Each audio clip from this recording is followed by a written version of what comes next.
안녕하십니까. 자, 이번 강의는 이제 물권법으로 들어갑니다. 교재는 이제 264페이지죠. 자, 우리 주택관리단 시험이 어떻게 나오는지 다 아시죠? 민법 총칙에서 60%, 물권법과 채권법이 40% 출제가 됩니다. 그래서 보통 일반적으로 물권법에서는 한 20% 정도 출제하고 있어요. 근데 문제는 양이 민법 총칙보다 물권법이 한 2배 내지 3배는 된다는 점이죠.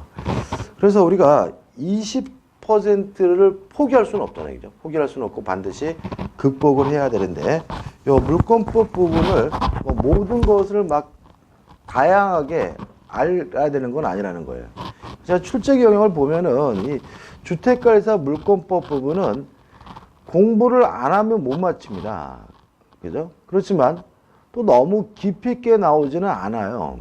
그리고 나오는 부분이 정해져 있습니다. 그러니까 20%는 8문제 정도니까 많은 양에서 문제를 조금만 내거든요. 그 8문제만 내기 때문에 결국은 중요한 부분만 출제하고 있거든요. 그래서 나오는 부분이 또 의외로 정해져 있습니다. 그래서 어차피 우리가 민법만 공부하는 건 아니기 때문에 하나를 알더라도 정확하게 확실하게 알아야 되기 때문에 우리가 좀 골라서 공부할 필요가 있다. 그래서 제가 강의하면서 이런 부분은 뭐 한번 읽어보시든지 아니면 보실 필요가 없다는 든지 이런 말씀드리면 안 보셔도 되고요. 그러니까 제가 수업 시간에 강조하는 부분만 확실하게 내 거로 만든다면은, 그러니까 거기서 문제가 나오면 무조건 맞힌 수만 있다면 충분히 목표하는 점수를 맞을 수가 있습니다. 실제로 제가 수년간 주택관리에서 강의를 해보면서 뭐 이런 식으로 강의를 해가지고 벗어난 적은 거의 없었어요. 거의 뭐 한 문제도 없었습니다. 그러니까는 믿으시고 제가 강조하는 부분만 확실하게 명확하게 내 거로 만드시고 너무 이것저것 많이 알려고 하지 마시기 바랍니다. 하나를 알더라도 어떻게요? 정확하게 하는 게 최고입니다. 자, 264페이지 보시면 청소를 해가지고 물권의 본질이 나오는데, 자, 이 부분은 실제로 물권법의 기초이기도 하지만 민법 전체 기초이기도 해요. 그래서 좀 설명을 드릴 건데, 그러니까 이 부분은 시험에 나온다는 얘기가 아니라 민법을 이해하기 위한 뭐죠? 기초라고 생각하시고 접근하시면 되는데, 일단 물권의 의의가 나오고 물권의 특질이 나오죠. 개념을 말씀드리면 물권이 뭐냐? 물건에 대한 권리가 물권이다. 이렇게 정리하시면 돼요. 자, 물권이 뭐죠? 쉽게 물건에 대한 권리가 뭐죠? 물권입니다. 자, 물권이 나오면 항상 비교할 것이 있는데 무엇과 비교해야 되냐면 채권과 비교를 하셔야 돼요. 채권은 뭐냐면 특정한 사람에게, 특정인에게 일정한 행위를 요구할 수 있는 권리를 우리가 뭐죠? 채권이라고 하는 거죠. 이런 얘기죠. 갑이 A라는 건물에 대해서 소유권이 있어요. 그러면 이 A라는 건물은 물론 물건이니까 이 소유권은 물건에 대한 권리로서 뭐가 되죠? 물건에 대한 권리로서 뭐가 되죠? 물건이 되고요. 을이 갑에게요 1억을 빌려줬어요. 그러면 돈을 빌려줬으니까 갑이라는 특정한 사람에게 1억을 달라고 뭐 할 수 있겠어요? 요구할 수가 있을 테니까 요 1억을 달라고 요구할 수 있는 권리는 뭐가 돼요? 채권이 되는 거죠. 그래서 물권을 물건에 대한 권리라고 해서 대물권이라고 하고요. 채권은 특정인 사람에 대한 권리이기 때문에 대인권이라고 하는 거죠. 여기서 이제 중요한 특징이 나오게 되는데, 물권은요 물건에 대한 권리이기 때문에 강한 양도성을 갖게 됩니다. 채권은 사람에 대한 권리이기 때문에 약한 양도성을 띱니다. 왜 그런지 이해되시나요? 자, 물권은요 사람에 대한 권리가 아니라 물건에 대한 권리다 보니까 사람의 개성이 중요하지 않아요. 양도한다는 것은 결국 뭐가 바뀌는 거죠? 사람이 바뀌는 거잖아요. 그러면 물권은 사람의 개성이 중요하지 않다. 마음대로 뭐 할 수 있겠어요? 양도할 수 있겠죠. 그렇지만 채권은 사람에 대한 권리이기 때문에 사람의 개성이 뭐예요? 중요해요. 따라서 채권은 아무래도 물권보다는 약한 양도성을 띠게 되는 거죠. 그래서 우리가 앞으로 배울 지상권이다, 지역권이다, 전세권과 같은 물권은 소유자의 동의 없이도 자유롭게 양도할 수가 있는 거예요. 왜요? 물권이니까. 그렇지만 임차권은 물권이 아니라 채권이기 때문에 임대인의 동의를 받아야지만 양도할 수가 있는 거죠. 그 다음 2번 물권의 특질 보시면 지배권이란 말이 나오죠. 물권은 지배권이다. 그래서 직접 지배권이고요. 채권은 지배권이 아니다. 간접 지배권이라고 합니다. 이게 무슨 말이냐면 갑이라는 사람이 A라는 건물에 대해서 뭐가 있냐면 소유권, 물권이 있다면 어떻게 만족을 얻느냐? 스스로가 알아서 이 물건을 직접 지배해서 만족을 얻는다는 거죠. 다시 말하면 물권자는 그 물건으로부터 만족을 얻기 위해서 타인의 협력이나 이행을 받을 필요가 없다는 점에서 뭐라 하냐면 직접 지배권이라고 하고요. 채권은 다르죠. 을이 갑에게 1억을 빌려줬어요. 그럼 1억을 달래 요구할 수 있는 채권이 있다면 이 채권 자체가 을에게 뭘 주진 않아요? 만족을 주지는 않죠. 갑이 을에게 돈을 갚아줘야, 갑이 이행을 해야, 타인의 협력이 있어야, 이행이 있어야 비로소 만족을 얻는다는 점에서 채권은 지배권이 아니라고 합니다. 따라서 어떤 특징이 나오냐면 전세권이나 지상권은 물권이기 때문에 전세권자, 지상권자는 스스로 알아서 만족을 얻어야 돼요. 소유자로부터 협력을 못 받아요. 고장난 것이 있으면 직접 고쳐야 되기 때문에 전세권, 지역권, 지상권은 필요비, 수리비를 청구할 수가 없고요. 이에 반해서 임차권은 물권이 아니라 채권이에요. 따라서 임차권자가 만족을 얻기 위해서는 임대인의 협력, 이행이 있어야 되는 거죠. 따라서 임대는 고장난 곳이 있으면 고쳐줘야 되거든요.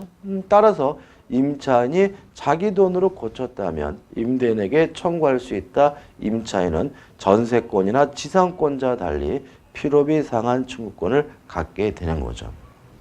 그 다음 52번 배타적 독점적 지배는 뭐 특별한 의미는 없고요.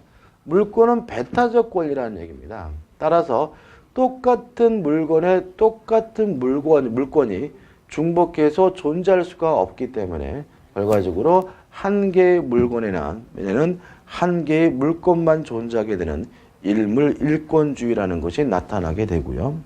그 다음에 이제 하단에 보시면 2번 중요한 게 나오죠. 물권은 뭐죠? 절대권입니다. 이에 반해서 채권은 뭐가 되냐면 상대권이 되는 거죠. 자, 절대라는 말이 뭐였죠? 모든 사람이란 뜻이에요. 따라서 물권이 절대권이라는 말은 모든 사람에게 주장이 가능한 권리란 뜻이고요. 채권이 상대권이라는 말은 특정된 사람에게만 주장이 가능하다는 뜻이 되겠죠. 어떻게 보면 너무나 당연한 거죠. 갑이라는 사람이 A라는 건물에 대해서 물권, 소유권이 있다면 이 갑은 자신의 소유권을 세상 모든 사람에게 주장할 수 있으니까 뭐가 되는 거죠? 절대권이 되는 거고요. 을이 갑에게 1억을 빌려주고 1억을 달라고 요구할 수 있는 채권이 있다면 누구한테만요? 갑한테만 돈 달라고 그래야 되죠. 엉뚱한 다른 사람한테 돈 달라고 그러면 뒤지게 맞을 우려가 있습니다. 따라서 채권은 특정한 사람에게만 주장할 수 있는 뭐가 되죠? 상대권이 되는 거죠. 여기서 중요한 성질이 나옵니다. 물권은 절대권이기 때문에 대항력을 갖습니다. 채권은 상대권이기 때문에 대항력을 갖지 못합니다. 중요하죠? 자, 이런 얘기입니다. A라는 토지가 있는데요. 이 A라는 토지에 갑이라는 사람이 전세권을 가지고 있어요. 전세권은 뭐예요? 물권이에요. 근데 원래 이 소유자가 을이었는데 소유권이 병에게 넘어갔어요. 그랬더니 병이 내 땅이니까 막 나가라고 지랄거리면 갑은 나는 전세권이 있기 때문에 못 나간다 라고 버틸 수 있다, 대항할 수가 있는 거죠. 왜냐하면 전세권은 물권이고 세상 모든 사람에게 주장할 수 있는 뭐예요? 절대권이기 때문에요. 이에 반해서 만약에 갑이 가지고 있던 것이 임차권이에요. 다시 말하면 갑이 을과 만나 가지고 임대차 계약을 해서 현재 임차권이 있는 상태였는데 을이 이 토지를 병에게 양도를 하게 되면 병이 내 땅이니까 나가라고 지랄거리면 갑은 나는 임차권이 있기 때문에 못 나갑니다라고 버틸 수가 없어요. 왜냐하면 임차권은 채권이고 특정된 사람에게만 주장할 수 있는 상대권이죠. 누구한테만 주장할 수 있는 거예요? 을한테만 주장할 수 있고요. 다른 사람에게는 주장이 할 수 없기 때문에 뭐가 없게 되는 거죠? 대항력이 없게 되는 거죠. 아주 중요한 논점이죠. 다시 한번요. 물권은 대항력이 있습니다. 왜요? 물권은 모든 사람에게 주장할 수 있는 절대권이니까요.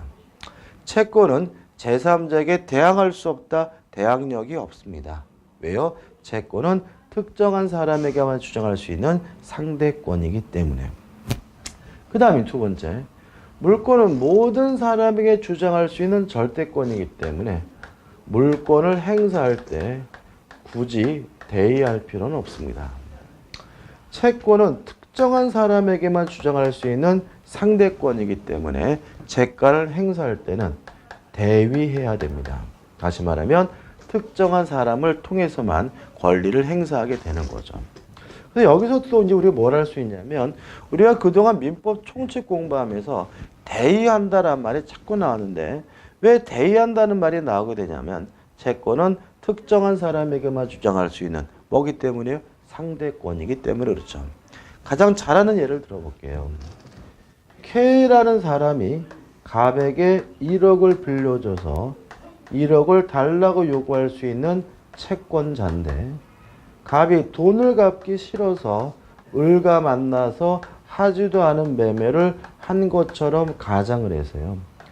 갑이 을에게 등기를 해놨더니 을이 자기 앞에 등기된 것을 기하러 또다시 병한테 팔아먹고 병한테 등기를 해주는데 병이 악이다 라고 가정을 해볼게요. 자, 가장매매는 통정어휘 표시여서 무효고요. 등기도 무효죠. 병이 소유권을 취득하려면 뭐 해야 돼요? 선해야 되는데 병은 악입니다. 보호받지 못하죠. 따라서 병의 등기도 어떻게 해요? 무효예요. 그러면 이 부동산은 누구 거죠? 갑의 것이니까 갑은 병에게 말소해달라고 뭐 할 수 있어요? 요구할 수가 있는데 이때는 을을 대의해서 말소를 요구하는 것이 아니라 직접 말소 등기나 이전 등기해달라고 뭐 할 수 있는 거죠? 요구할 수가 있는 거죠. 왜냐하면 을의 등기고 무효고 병의 등기도 무효해서 갑에게 소유권이 있고요. 소유권은 물권이고 물권은 모든 사람에게 주장할 수 있는 절대권이니까 을에게도 주장할 수도 있고 병에게도 뭐 할 수 있어요? 직접 주장할 수 있는 거니까 굳이 뭐 할 필요 없는 거죠? 대의할 필요가 없는 거죠. 근데 이 경우에 K도 요 병의 등기에 대해서 말소해달라고 요구할 수 있긴 하지만 직접 말소해달라고 요구할 수는 없는 거죠. 갑을 대의해서 갑을 통해서만 말소해달라고 요구할 수가 있는 겁니다. 왜냐하면 K가 갑에게 1억을 빌려줬다면 누구한테만요? 갑한테만 돈 달라고 요구할 수 있는 것이지 병에게는 돈 달라고 요구할 수 없는 거죠. 다시 말하면 채권은 특정한 사람에게만 주장할 수 있는 상대권이기 때문에 그래서 우리가 나중에 민법 총칙에서 마찬가지지만 대위하느냐 아니면 직접 청구하느냐가 헷갈리신다면 결국은 그 사람에게 물권이 있는지 없는지를 한번 판단해 보신다면 의외로 손쉽게 해결할 수 있으니까 이것도 반드시 이해해 두시기 바랍니다. 끝이죠. 그 다음에 하단에 보시면 3번 물권은 강한 양도성이 있고 채권은 약한 양도성이 있다는 말이 나와 있고요. 그 다음에 넘겨보시면 물권에 뭐가 나오죠? 객체가 나오죠. 그래서 물권의 객체는 물건이고 이 부분은 우리가 민법 총칙 권리의 객체에서 공부한 부분이니까 한번 쭉 읽어보시면 되고요. 그 다음에 267페이지에 오시면 물권의 종류해가지고 1번 뭐가 나오냐면 물권 법정주의라는 게 나오죠. 자, 이것도 출제 가능성이 조금 있어요. 그러니까 지금 제가 지금 설명드린 거 이건 뭐예요? 출제가 된다는 말이 아니라 민법의 기초로서 굉장히 중요한 부분이니까 이해하셔야 되고요. 자, 이제부터 이제 출제가 될 만한 것을 보는데 물권 법정주의는 출제가 유력한 건 아니고요. 출제될 가능성도 있다라고 생각하시고 접근하시면 되고요. 간단하게 정리하시면 됩니다. 자, 물권 법정주의죠. 무슨 말이냐? 물권에 관한 사항은 법으로만 정할 수 있는 주의가 물권 법정주의입니다. 그러면 여기서 말하는 법이 뭐냐? 법률과 관습법입니다. 그럼 이렇게 되는 거죠. 법률과 관습법으로만 물권을 정할 수가 있는데 이건 우리가 뭐죠? 물권 법정주의라고 하고요. 주의하실 것은 뭐냐면 이 법률은 국회에서 제정한 형식적 의미의 법률만을 말한다는 거죠. 자, 우리가 비슷한 건 뭐였냐면 민법 1조에 가지고 민법의 법원, 법률이 없으면 관습법이 하고 관습법이 없으면 조례한다. 근데 그 법률은 국회에서 제정한 형식적 의미의 법률뿐만 아니라 대통령이나 장관령도 뭐하고 있었어요? 포함하고 있었죠. 따라서 민법의 법원으로서의 법률은 대통령령, 장관령도 포함하는 거예요. 근데 물권법은 물권 법정주의 때문에 이 법률은 뭐만요? 국회에서 제정한 법이어야 되기 때문에 명령이나 대통령령이나 장관령으로는 물권에 관한 사항을 뭐 할 수 없어요? 정할 수가 없고요. 따라서 물권법의 법원으로서의 법률은 형식적 의미의 법률만을 의미한다는 거 꼭 숙지해 두시기 바랍니다. 그 다음에 정합니다.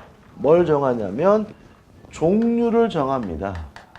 다시 말하면 법률과 관습법 외에는 다른 방법으로는 새로운 종류의 물권을 만들 수가 없어요. 우리가 종류강제라고 하고요. 또 내용을 정합니다. 법률과 관습법이 정하고 있는 내용을 지켜야 하는데 이걸 우리가 내용강제라고 하고요. 만약에 물권법정주의에 위반하게 되면 그러한 법률행위는 다 뭐가 되냐면 무효가 돼요. 따라서 우리가 지금부터 배우고 있는 물권법은 대부분의 규정이 위반하면 안 되는 강행 규정으로서의 성질을 띠게 되는 거죠. 자, 왜 물권법은 강행 규정이라고요? 물권 법정주의 때문에 그런 거죠. 됐죠? 여기까지만 일단 꼭 기억해 주시고. 자, 교재를 넘기셔서 이제 어디로 갈 거냐면 268페이지 하단에 보시면 물권의 종류가 나와요. 자, 일단 물권 법정주의에서 물권은 법률과 관습법으로만 존재할 수 있겠죠. 물론 법률 중에서 가장 중요한 것은 뭐예요? 민법인데 민법이 인정하는 물권 우리가 앞으로 배운 물권이니까 한번 읽어보시면 되고요. 우측에 보시면 관습법상 물권이 나오죠. 이거는 반드시 숙지하셔야 돼요. 자, 우리 교재는 지금 관습법상 물권 해가지고 분묘기지권과 관습법상 법정지상권 두 가지만 드러났지만 한 가지 더 추가한다면 동산의 양도된 거예요. 자, 그럼 이렇게 된 거죠. 자, 물권 법정주의에 따라서 관습법으로도 물권의 종류를 새롭게 정할 수 있는데 현행 분묘기지권과 관습법상 법정지상권과 동산의 양도담보만 관습법상 물권이에요. 요 외에는 물권이 아닌 겁니다. 이해되시나요? 자, 물권 법정주의는 법률과 관습법으로만 새로운 종류의 물권을 만들 수가 있잖아요. 그렇기 때문에 법에서 관습법에서 인정하는 물권은 몇 가지밖에 없어요? 세 가지밖에. 분묘, 기지권, 관습법상 법정지상권, 동산의 양도. 요 세 가지밖에 없고요. 나머지 모든 것들은 다 뭐가 아니에요? 물권이 아닌 거죠. 그럼 기본 여지 풀어보자고요. 물권에 의한 설명으로 옳지 않은 것은 1번 물권은 법률 또는 관습법에 의한 외에는 임의로 창설하지 못한다. 맞아요. 왜요? 물권 법정주의 때문에. 2번 지상권 또는 전세권을 저당권을 목조로 할 수 있다. 맞아요. 이건 우리 저당권 할 거고. 3번 분묘기지권은 물권이지만 관습법상 물권이죠. 온천에 관한 권리는 이런 거 없어요. 그죠? 독립한 물권을 볼 수가 없어요. 다시 한번요. 관습법상 물권이 되는 건 뭐라고요? 분묘기지권, 관습법상 법정지상권, 동산의 양도담보. 그 외에는 뭐가 아니에요? 물권이 아니에요. 4번 미등기 건물의 양수인은 소유권에 준하는 관습법상 물권을 취득한다. X죠. 다시 한번요. 분묘기지권, 관습법상 법정지상권, 동산의 양도담보밖에 없어요. 답은 뭐죠? 4번이죠. 5번 지상권 물론 물권이죠. 따라서 강한 양도성을 띠기 때문에 지상권자는 토지 소유자의 동의 없이 지상권을 양도할 수 있다는 지문은 당연히 뭐죠? 맞는 지문이 되겠죠. 그다음 넘겨보시면 물권의 효력해가지고 총설에서 우선적 효력이 나오는데 이것도 우리가 민법 총칙에서 했던 부분이기 때문에 간단하게 결론만 다시 한번 말씀드리면 이렇게 기억하자 그랬죠. 원칙 성립된 순서에 따릅니다. 예외적으로 성립된 순서와 상관이 없는 경우가 있는데 첫째, 소유권과 제한물권이 충돌하게 되면요. 성립된 순서와 상관없이 항상 제한물권이 우선하게 되고요. 두 번째, 채권과 물권이 충돌하게 되면 원칙적으로 성립된 순서와 상관없이 물권이 우선합니다. 요것만 확실하게 기억하시면 돼요. 특히 교재를 보시면은 민사특별법도 교재에 넣어놓긴 했지만 시험에 나올 수 없어요. 왜냐하면 시험 범위가 아니니까요. 따라서 요것만 기억하시면 되겠죠. 그다음 우측에 보시면 3번 해가지고 이제 뭐가 나오고 있습니까?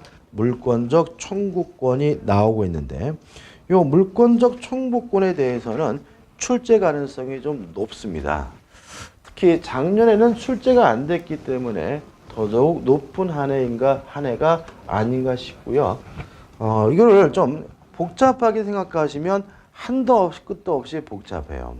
간단하게 정리하고 몇 가지를 연습을 할 거예요. 이것도 판례라고 해가지고 뭔가 개별적으로 막 이것저것 잡다하게 외우신다 그래서 마치는 것은 아니니까 오늘 수업 들으신 거 정확하게 이해하시고 숙지하시면 충분히 문제를 뭐 할 수 있는 거죠? 풀 수가 있는 거죠. 자, 먼저 개념부터 생각을 해보죠. 물권적 청구권이 뭐냐? 개념은 이렇게 기억하세요. 물권으로부터 발생하는 청구권이 물권적 청구권이고요. 종류는 세 가지가 있어요. 반환 청구권, 방해, 제거 청구권, 방해, 예방 청구권 세 가지가 있고요. 먼저 나중에 하겠지만 말씀드리면 물권 중에서 반환 청구권이 없는 권리가 있어요. 지역권, 저당권, 유치권은 반환 청구권이 없다는 걸 일단 기억하시고 따라서 물권적 청구권은 물권으로부터 발생하는 청구권이니까 물권이 있는 사람이 청구해야 그 사람의 청구권이 뭐죠? 물권적 청구권인 거죠. 그러면 채권적 청구권이 뭐냐? 그러면 결국 채권으로부터 발생하는 청구권이 뭐가 되죠? 채권적 청구권이고요. 문제를 풀 때 구별하는 방법은 물권이 없는 사람이 채권만 있는 사람이 청구를 하고 있다면 그 사람의 청구권은 뭐가 되는 거죠? 물권적 청구권인 거예요. 자, 그러면 이렇게 얘기되죠. 자, 물권적 청구권이냐 채권적 청구권이냐 구별하는 방법은 물권이 있는 사람이 청구하면 물권 청구권. 물권이 없는 사람이 청구하면 뭐죠? 채권 청구권이다. 됐죠? 여기서 이제 한 문제짜리예요. 자, 두 가지만 연습해 볼게요. 갑이 A라는 토지를 소유하고 있는데 을과 만나가지고 매매 계약을 했고요. 을은 갑에게 대금을 다 지급했어요. 대금을 다 지급했기 때문에 이전 등기해달라고 등기를 청구한다면 이때 을의 등기 청구권은 채권자 청구권이겠죠. 왜냐하면 이전 등기를 받아야 소유권이 있어요. 아직 등기를 안 하고 있다면 을에게는 뭐가 없어요? 소유권이 없으니까 당연히 뭐죠? 채권적 청구권이 되겠죠. 갑이 을과 만나가지고 매매 계약을 하고요. 갑이 을에게 이전 등기를 해줬는데 나중에 사기였다는 이 사실을 깨닫게 됐어요. 그래서 갑이 을과의 매매 계약을 사기였다는 이유로 취소를 하면 이 매매 계약은 소급적으로 무효가 되고 무엇도 무효가 돼요? 등기도 무효가 되니까 갑의 입장에서 을의 등기는 무효인 등기고 따라서 말소해달라는 말소 등기를 청구할 수 있겠죠. 이때 갑의 등기 청구권은 뭐가 돼요? 물권적 청구권이겠죠. 왜요? 을의 등기가 무효라면 누구에게? 갑에게 소유권이 있으니까요. 명칭 가지고 따지시는 건 아니고요. 말소든 이전이든 뭐든 간에 물권이 있는 사람이 청구하면 물권 청구권, 없는 사람이 청구하면 뭐죠? 채권적 청구권입니다. 끝입니다. 자, 이제 한 문제가 끝났고요. 그 다음에 또 중요한 것은 뭐냐면 사례 문제가 구성될 수가 있는데 첫째, 물권적 청구권의 주체와 두 번째, 상대방입니다. 교재에는 비용을 누가 부담하느냐 문제도 나와 있지만 출제될 수가 없습니다. 그래서 두 번째, 주체와 상대방을 생각해 보시는데 물권적 청구권의 주체는 물권자이어야 합니다. 따라서 예외 없이 물권이 없는 사람은 절대로 물권적 청구권을 행사할 수는 없는 겁니다. 그 다음에 상대방은 누구냐에 대해서 점유자가 상대방이고요. 점유라고 있다면 사실상 지배라고 있다면 그 사람에게는 아무런 고의도 과실도 요구하지 않고요. 점유만 하고 있다면 그 사람이 직접 점유든 간접 점유든 따지질 않는데 주의하실 것은 건물에 철거 청구만은 직접 점유자에게 하는 것이 아니라 간접 점유자에게만 하게 된다는 거 꼭 기억해 두시기 바랍니다. 이 부분도 출제 가능성이 높아요. 일단 우리가 직접 간접을 아직 우리가 안 했기 때문에 그냥 예를 들면 직접 점유자 하면 임차인을 생각하시고요. 간접 점유자 하면 임대인을 생각하시면 됩니다. 일단은 자, 이거 기억할 건 이게 전부입니다. 이게 또 한 문짜리고 이거 가지고 뭘 하냐면 연습을 해보자고요. 연습이에요. 자, 갑이 토지를 소유하고 있어요. 갑이 뭘 소유하고 있다고요? 토지를. 갑이 소유하는 토지의 을이 불법으로 건물을 신축했어요. 그러면 갑은 을에게 건물을 철거해달라고 요구할 수 있어요. 왜냐하면 갑에게는 토지에 대한 뭐가 있어요? 소유권이 있고 을은 갑의 토지를 뭐하고 있어요? 점유하고 있으니까요. 주의하실 것은 철거해달라고 요구할 수는 있지만 갑이 을에게 건물에서 나가라, 퇴거할 것을 요구할 수는 없습니다. 왜냐하면 건물은 갑의 건물이 아니라 을의 건물이에요. 자, 물권적 청구권의 주체는 반드시 뭐여야 돼요? 물권자이어야 하는 거죠. 다시 말하면 지금 갑이 뭘 가지고 있는 거예요? 땅에 대한 소유권을 가지고 있으니까 내 땅에서 나가라는 의미에서 건물을 철거해달라고 뭐 하는 거예요? 요구하는 것이죠. 다시 말하면 건물은 누구 거예요? 을 거니까 을에게 퇴거를 요구할 수는 없습니다. 됐죠? 자, 근데 이런 상태에서 을이 병한테 건물을 양도를 하면 이제는 갑은 을에게 철거를 요구하는 것이 아니라 병에게 철거를 요구해야 돼요. 왜냐하면 물권적 청구권의 상대방은 뭐죠? 점유자죠. 만약에 현재 벽이 건물을 소유하고 있다면 이 토지를 점유하는 사람은 을이 아니라 뭐예요? 병인 거예요. 근데 문제는 이 병이 이 건물이 불법 건물인지에 대해서 선이고 무과실이더라도 여전히 가본 병에게 건물을 철거해달라고 뭐 할 수 있다는 얘기죠? 요구할 수 있다는 거죠. 왜요? 점유하고 있는 사람이라면 고의나 과실이 필요 없으니까요. 마지막으로 만약에 갑이 을이 이 건물을 병에게 양도한 것이 아니라 임대를 해서 요 병 임차인이 거주하고 있고 을이 뭐죠? 임대인이라면 이제는 건물을 철거해달라고 임차인인 병에게 요구할 수는 없고요. 임대인인 을에게만 요구할 수 있다는 거죠. 왜요? 임차인인 병에게 가가지고 건물 철거해 주세요라고 하면 병이 뭐라 그랬어요? 아, 이 사람은 내 집도 아닌데 내가 어떻게 철거해? 이렇게 말하겠죠. 그래서 좀 까다롭게 느껴질 수 있는 부분이니까 한번 여러분도 연습을 한번 해보시기 바랍니다. 끝입니다. 자, 이렇게 해가지고 이제 어디까지 끝났냐면 물권적 청구권까지 끝났고요. 다음 강의 때 물권의 변동으로 들어가도록 하겠습니다. 감사합니다.